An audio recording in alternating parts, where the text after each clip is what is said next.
Vivimos en un mundo en constante cambio que usted merece entender, porque es imposible interpretar la realidad que vivimos sin conocer cada uno de sus colores.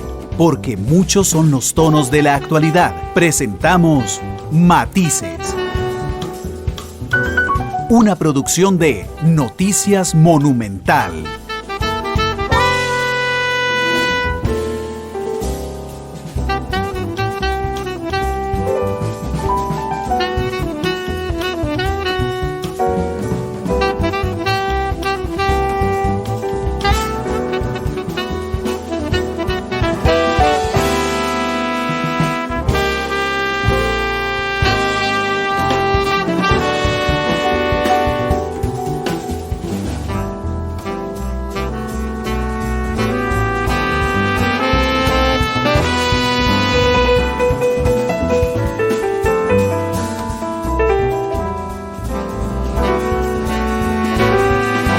La radio de Costa Rica, ¿qué tal? Muy buenas tardes, bienvenidos a Matices. Yo soy Randall Rivera, les agradezco muchísimo que nos acompañen hoy.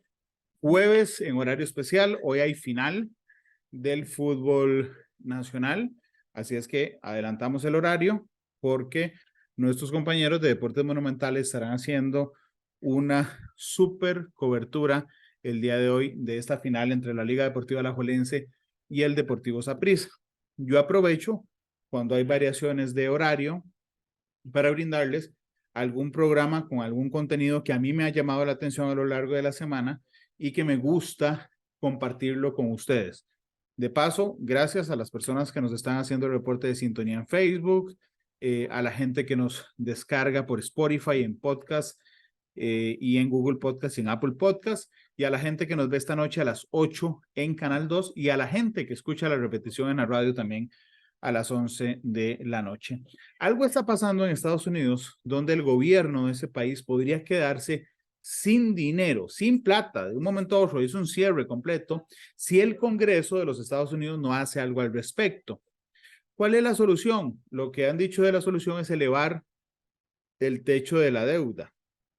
Y bueno, seguramente usted está diciendo en su casa, ay no, o donde nos está escuchando.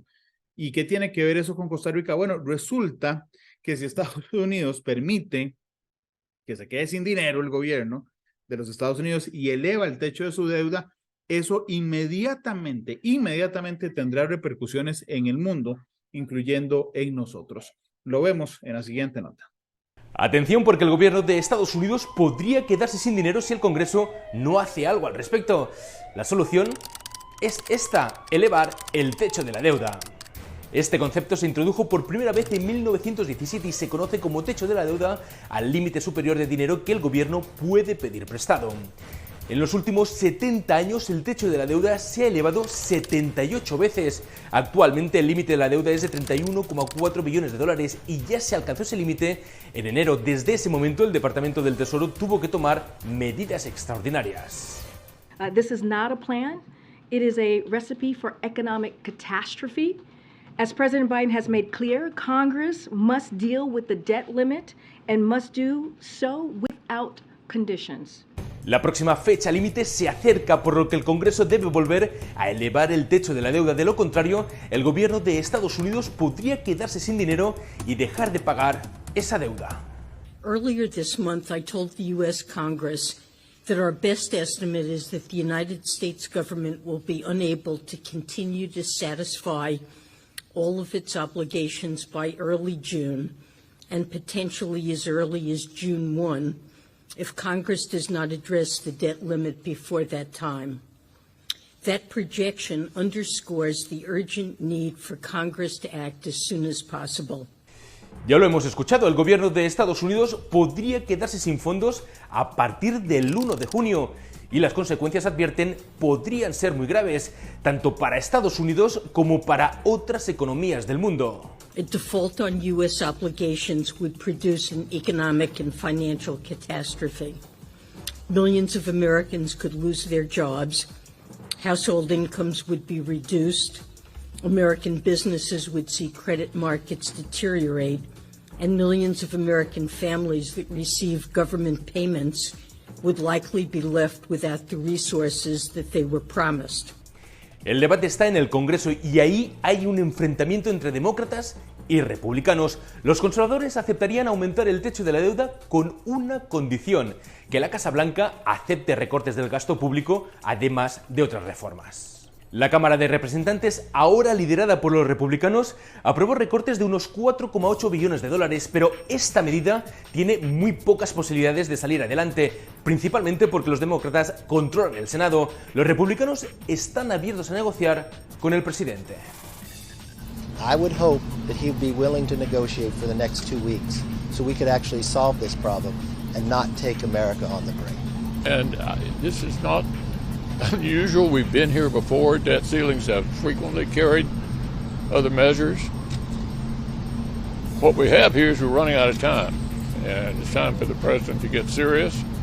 Pero Joe Biden se niega a ceder. El presidente dice que lo que quiere es que los republicanos se comprometan públicamente para que el país cumpla con sus obligaciones y pueda así pagar las cuentas, aumentando el techo de la deuda. I made clear during our meeting that default is not an option. Repeated that time and again. America is not a deadbeat nation. We pay our bills, and avoiding default is a basic duty of the United States Congress. Ante esta encrucijada, el presidente Biden tendría una salida: la enmienda 14 de la Constitución, que dice que la validez de la deuda pública del país, autorizada por ley, no será cuestionada, por lo que podría justificar que el deber constitucional es evitar el incumplimiento de pagos y podría superar así el límite de la deuda. Pero los republicanos consideran que esta decisión debe pasar por el Congreso. I know what the 14th Amendment says about the debt, but as he said the other day, that would be put us in uncharted territory. If he wants to be, he would be in jeopardizing the American economy to go that direction. Mientras continúa el debate, hay una cosa clara, y es que el tiempo se agota y de momento no hay un acuerdo. Anthony Belchi, Voz de América. Y ahora vamos con una nota de color. El mercado de la cosecha, eso es un lugar que hay en Washington. Yo realmente tengo una sensibilidad particular por la gente que tiene que huir de su país y establecerse en otro, y realmente muchas veces como un paria, y la situación de los migrantes en Estados Unidos y en otros países del mundo es tremenda. Entonces estos temas siempre me llaman la atención, y que está en Washington DC, en la capital de Estados Unidos, es un lugar que une la cultura, el arte, la gastronomía para honrar las tradiciones latinoamericanas, y me llamó muchísimo la atención que fuera justamente en la capital de los Estados Unidos. Así es que vamos con Julia Riera de La Voz de América, que nos cuenta del mercado La Cosecha. Un lugar donde los latinos vuelven a conectarse. Así es La Cosecha, un espacio creado en 2019 que cuenta con 14 establecimientos representativos de un total de 10 países de la región. Peruvian Brothers es uno de ellos. Cuando los propietarios de La Cosecha se nos acercaron y dijeron, oye, quieren ser parte del primer mercado latino de cultura y de comida de Washington DC, no podíamos decir que no. Con ofertas gastronómicas criollas como pollo saltado, empanadas o pan con chicharrón, trasladan a sus clientes al corazón de Perú. Mucha gente viene acá y dice, no lo como desde que era chiquito. Por eso que queremos hacer esto. También queremos hacer esto para que un americano o alguien de otro país que nunca ha ido a Perú pueda venir acá, pueda decir, wow, esto me encanta, quiero viajar a Perú. No solamente que la gente se enamore de la comida, pero que se enamore de la cultura. Enseñar las cosas positivas de su natal Venezuela fue lo que impulsó a Tamara Bernabé a crear Artepuy, una tienda llena de colorido que vende productos artesanales. La gente le encanta llenar las casas pues, de color, de alegría. Y aunque comenzó con productos venezolanos, poco a poco fue incorporando artesanías de toda América Latina. De Colombia, de Brasil, de México. Cada pieza tiene una misión, ayudar a pequeñas comunidades o ayudar al crecimiento de repente de nuevos emprendedores o jóvenes emprendedores en los diferentes países. Y en el restaurante La Casita, Jaime Arbaiza vende uno de los productos gastronómicos más típicos de su país, las pupusas. Nos da un orgullo representar Latinoamérica, pero también a salvadoreños, que es una población bien fuerte aquí en Washington. Mucha gente también les da curiosidad, ¿qué es la pupusa? ¿Qué es comida salvadoreña? Pues la verdad que creo que al probar una pupusa hay una buen chance de que uno va a regresar a buscar otro. Uno los pone aquí. Y como todo buen final, nos queda el dulce sabor de Arcai Chocolates. Anabela, una venezolana que comenzó a experimentar con el cacao de su tierra y que al emigrar a Estados Unidos quiso traer los sabores tropicales más característicos de su país. Esa parte que nos recuerda a veces nuestra infancia o nuestras raíces, y comenzamos a hacer una cantidad de sabores típicos de Venezuela o típicos del trópico y han sido muy bien acogidos, a la gente les gusta muchísimo. En su tienda elabora bombones con rellenos tan exóticos como el maracuyá o parchita, como se le conoce en Venezuela. Vertimos el chocolate. El chocolate brinda alegría, el chocolate quita la depresión, el chocolate te hace reír. Y mover el cuerpo al ritmo de Latinoamérica también es parte de las ofertas en la cosecha. Más que un lugar de disfrute y reconexión, parte de las compras que se hacen en este mercado apoyan a la Fundación Techo, una organización presente en 19 países de América Latina que ayudan a encarar el problema de la falta de vivienda. Julia Riera, Voz de América, Washington. Gracias por acompañarnos hoy en Matices. Vamos a una pausa comercial, la única que vamos a tener hoy en el programa, y regresamos con muchísima más información.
La radio de Costa Rica, gracias por acompañarnos.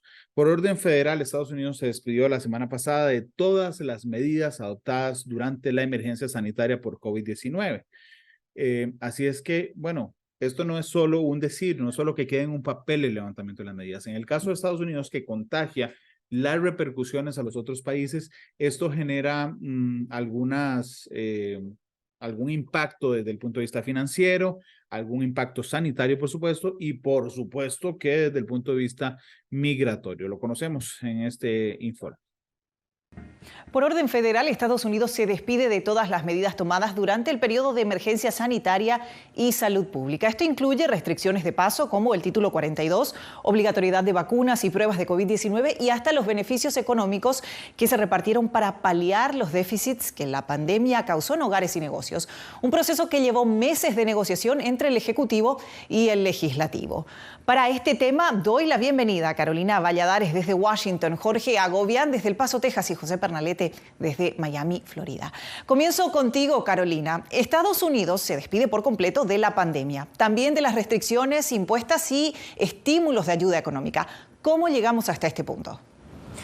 Bueno, ¿cómo llegamos hasta aquí? Han tenido que pasar más de 3 años porque recordemos que fue en el año 2020 cuando la administración Trump instituyó esta emergencia pública por razones de COVID. Desde que llegó a la Casa Blanca, el presidente Biden lo que hizo básicamente fue extender sistemáticamente esta emergencia. Pero la situación, ya anunciaron en enero, cuando dijeron que no la iban a extender más, es diferente ahora que lo era en el año 2020. Y es que recordemos que en su pico máximo antes de la vacuna las muertes semanales eran de 20.000, por lo tanto ahora sí que sigue habiendo COVID, lo que no hay es emergencia porque estas muertes han bajado a cerca de 1.000 semanalmente. Ahora quiero ir contigo, Jorge, porque parte de las medidas sanitarias adoptadas por el gobierno estadounidense como consecuencia de la pandemia fue el Título 42. Esta disposición también llegó a su fin esta semana. ¿Cómo se vivió esto en la frontera, Jorge?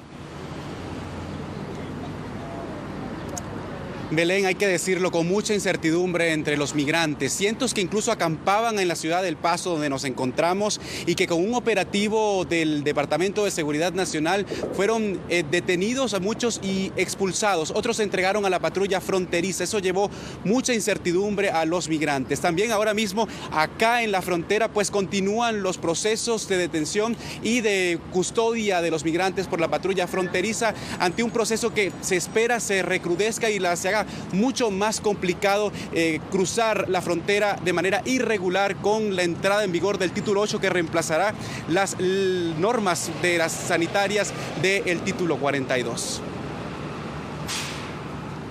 Nuevamente contigo, Carolina, porque ahora que los beneficios económicos por la pandemia fenecieron, ¿qué impacto podría tener en la actual negociación entre la Casa Blanca y el Congreso sobre la capacidad de endeudamiento? Claro, porque lo que pasaba durante la emergencia es que era el gobierno federal quien administraba esos recursos para mantener a los estadounidenses seguros en Estados Unidos. Ahora, ¿qué pasa? Serán las agencias federales las que tengan que administrar el dinero y mantener seguros a los estadounidenses, pero el presupuesto viene del Congreso. Y la situación es que este país se está abocando, parece ser, a una situación de impago de la deuda el próximo día 1 de junio. Claro, los demócratas piden más gasto para las agencias, pero con un escenario de posible impago, los republicanos lo que piden es que haya recortes.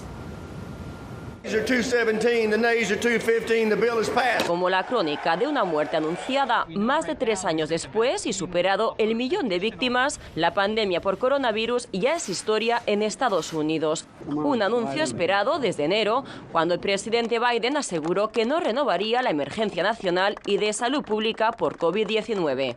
Pero una legislación del Senado, dando por terminada la emergencia nacional el pasado 10 de abril, obligó a alterar los planes de la Casa Blanca, que aunque recelosa, no vetó la decisión de los legisladores. El proyecto de ley que acaba de aprobarse solo levantaría la emergencia nacional, lo que no afecta el Título 42 o las medidas adoptadas por el COVID-19 como pruebas y tratamientos.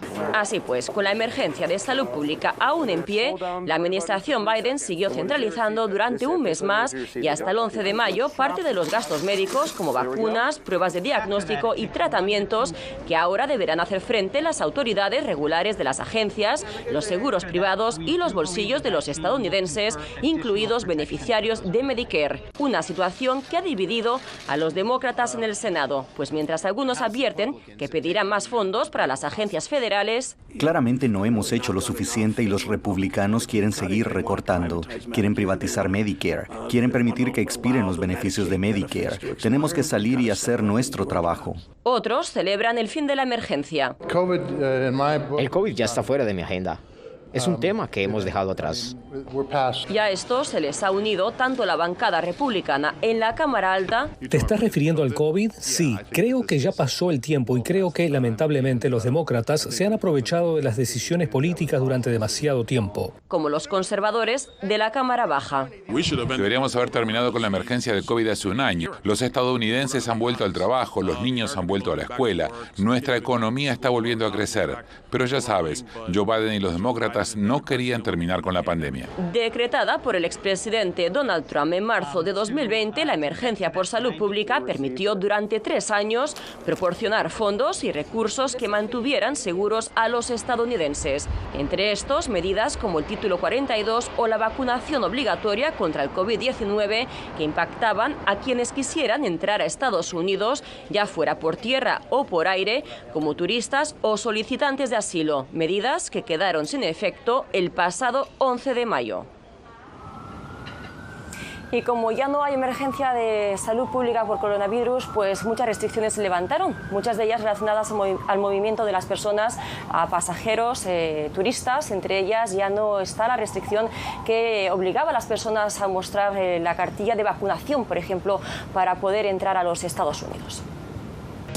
Continuamos en B360 con Carolina, Jorge y José, nuestra cobertura especial sobre el fin de la emergencia sanitaria en Estados Unidos. Ahora vamos contigo, José, porque con la situación económica del país, muchas familias dependen de los beneficios económicos establecidos durante la pandemia. Ahora que estos programas llegan a su fin, ¿qué salida tienen estos hogares, José? Así es, hay mucha restricción y mucha estrechez en los bolsillos de cada uno de estos presupuestos familiares.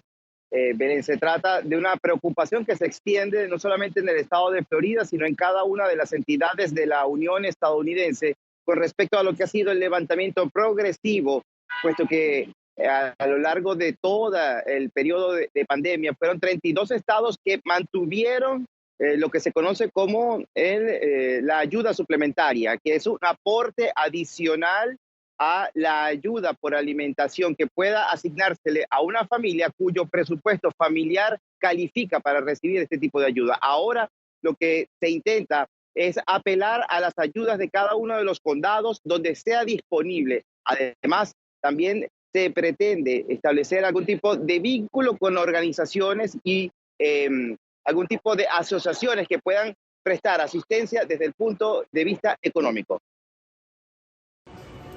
Desde el pasado 1 de marzo, el beneficio adicional del Programa de Asistencia Nutricional Suplementaria, SNAP por sus siglas en inglés, dejó de otorgarse en 32 estados del país, el cual ayudaba a más de 42 millones de personas a nivel nacional, de acuerdo con cifras del Departamento de Agricultura. Esta reducción de ayuda económica de aproximadamente $95 al mes en el presupuesto familiar impacta profundamente a muchas familias, más cuando Estados Unidos atraviesa un periodo de alta inflación. La Oficina de Estadísticas Laborales certifica que entre enero de 2022 y enero de 2023 se produjo un aumento del 10% en el costo de alimentos.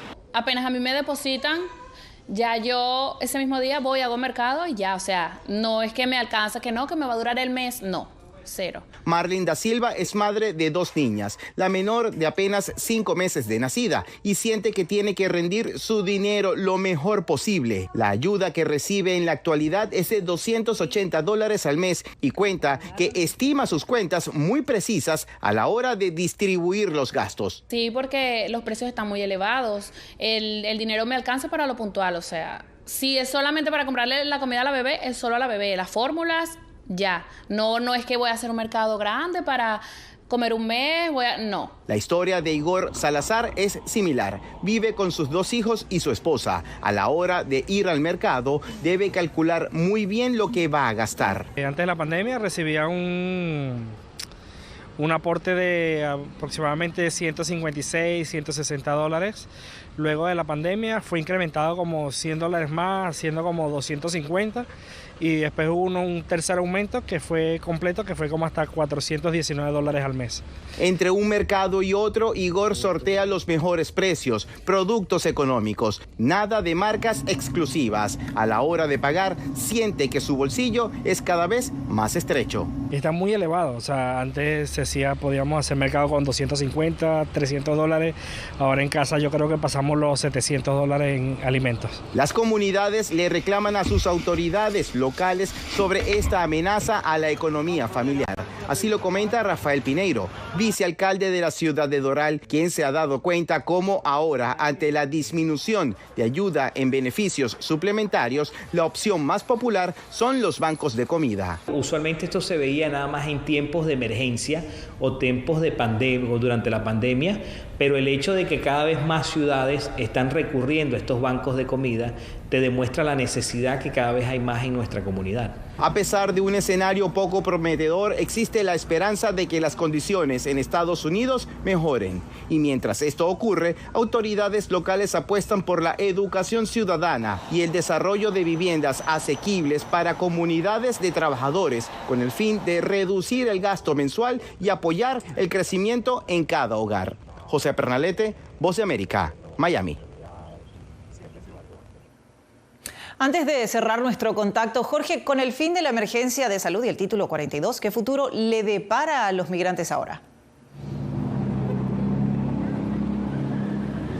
Hay que destacar, el título 8, que es lo que entra en vigor en la frontera, no es nada nuevo. Es la ley de larga data de Estados Unidos que se ha utilizado en la frontera. Y a partir de ahora, a diferencia del título 42, sí habrá consecuencias para aquellos migrantes que ingresen de manera irregular y no tengan base legal para permanecer en el país. Te cuento, una de esas consecuencias es que no podrían reingresar a Estados Unidos en 5 años. Y si lo volvieran a hacer, podrían enfrentar cargos penales. Al mismo tiempo, la Casa Blanca ha anunciado que serían inelegibles para solicitar asilo o para participar en cualquier programa legal. Pero de eso hablamos con una funcionaria de la administración Biden. Esto fue lo que nos dijo. Escuchemos. El título 8 acarrea consecuencias para individuos que no tienen bases legales para estar aquí. Específicamente, la consecuencia puede ser una prohibición de entrada por hasta 5 años si eres deportado por no tener las bases legales para estar aquí. Es importante que las personas entiendan que a partir del 11 de mayo, cuando finalizó el título 42, las fronteras no están abiertas. De hecho, vamos a procesar a los individuos bajo patrones migratorios regulares con las consecuencias que acarreen.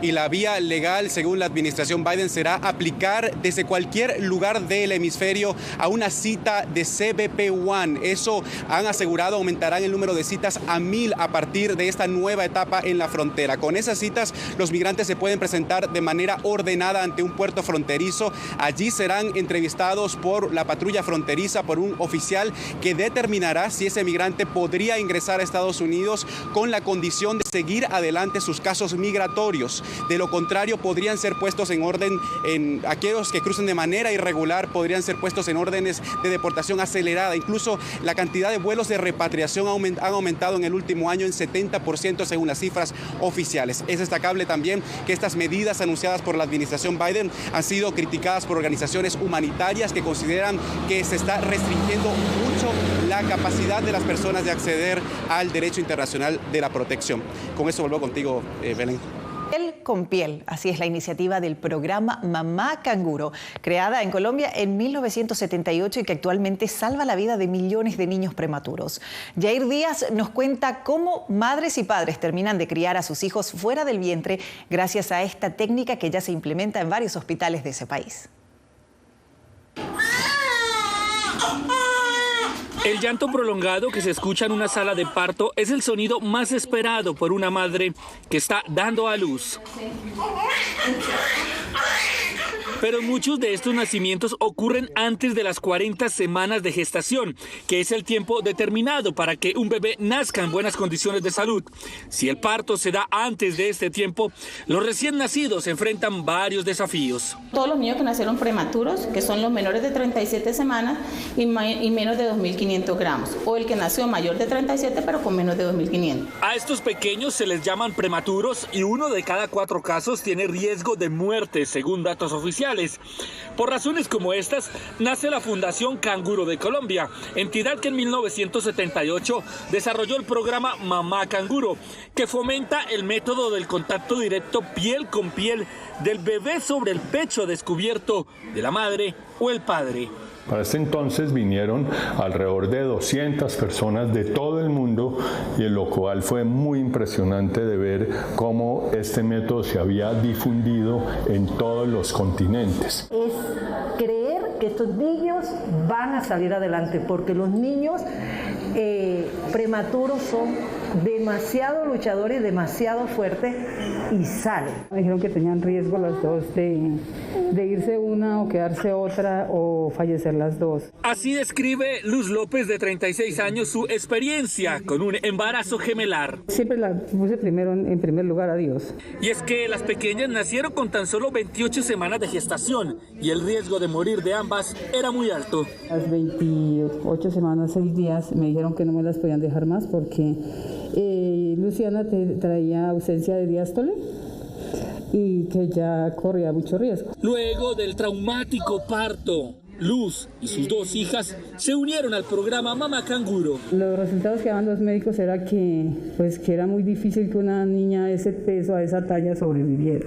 Se hace el primer manejo y una vez el paciente tiene egreso, pues nosotros hacemos la primera fase del canguro, que es toda la educación al papá, el control permanente de ese recién nacido para evidenciar la ganancia de peso. Varios países del mundo replicarían esta iniciativa de Mamá Canguro, según la Organización Mundial de la Salud.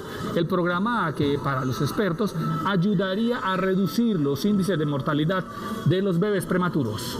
Es un orgullo para mí decir que hemos salvado la vida de más de 10.000 niños en estos 10 años.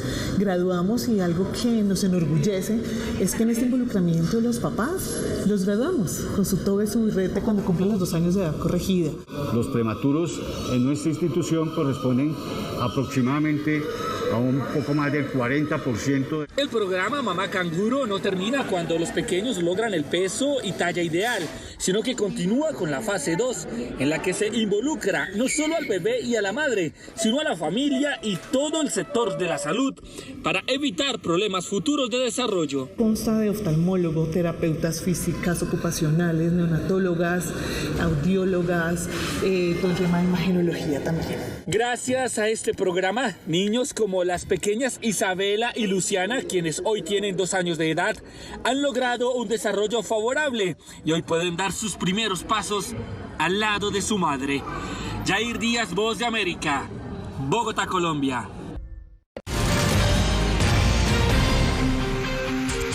Seguimos en B360. Por lo general son mujeres que destacan más por las acciones de sus esposos que por las propias, pero no dejan de gozar de notoriedad y admiración. Hablamos de las primeras damas de Estados Unidos, cuya huella se conserva en una colección permanente del Museo Nacional de Historia Estadounidense con sede en Washington, D.C. En esta muestra se ponen al descubierto detalles de su paso por la casa presidencial, desde algunos de los vestidos que lucieron hasta objetos que ellas mismas escogieron para halagar a los invitados especiales. Julia Riera tiene el reporte.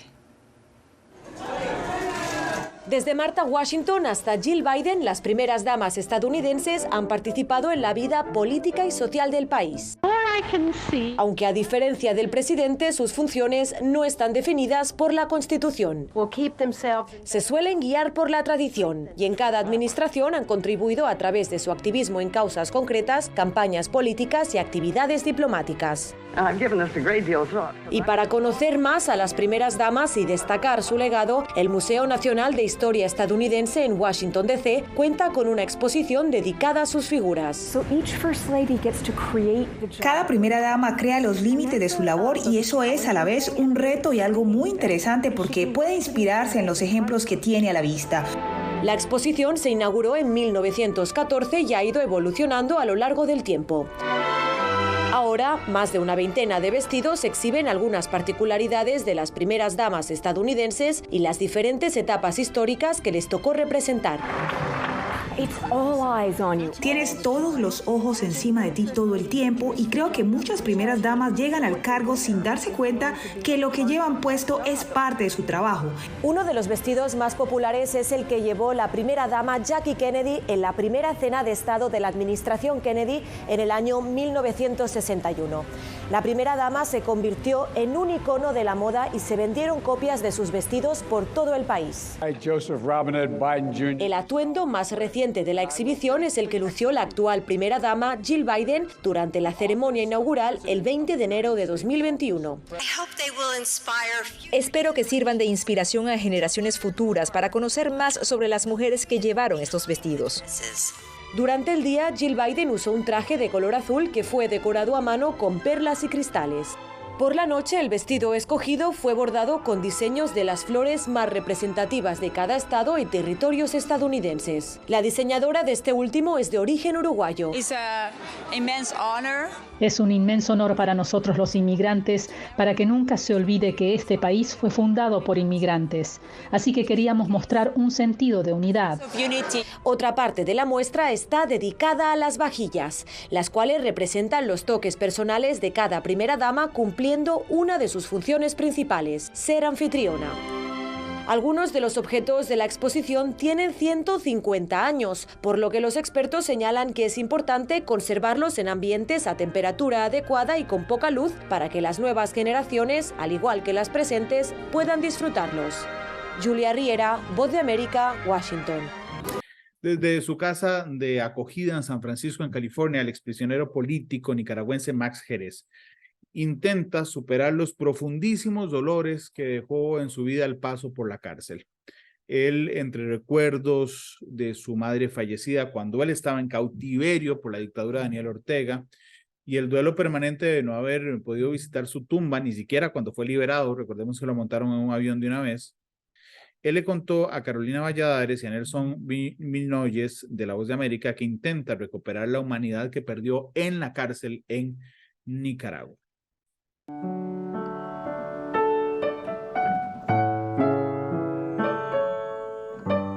Una de las cosas que no he podido hacer es cerrar el proceso de duelo porque no me permitieron asistir a los funerales de mi mamá, no me permitieron visitarla, no me permitieron acompañarla, pero tampoco pude despedirme de ella cuando fui liberado porque fui sacado del país. Sigo creyendo que tengo algo pendiente y ese pendiente es visitar a mi mamá, aunque sea en su tumba en algún momento. Mi nombre es Max Jerez y soy el exprisionero político número 17 de la lista de 222 prisioneros liberados nicaragüenses y ahora me encuentro en San Francisco, California. Todas las perspectivas, cada punto de vista. Exploramos la realidad y cada uno de sus tonos. Esto fue Matices por Radio Monumental.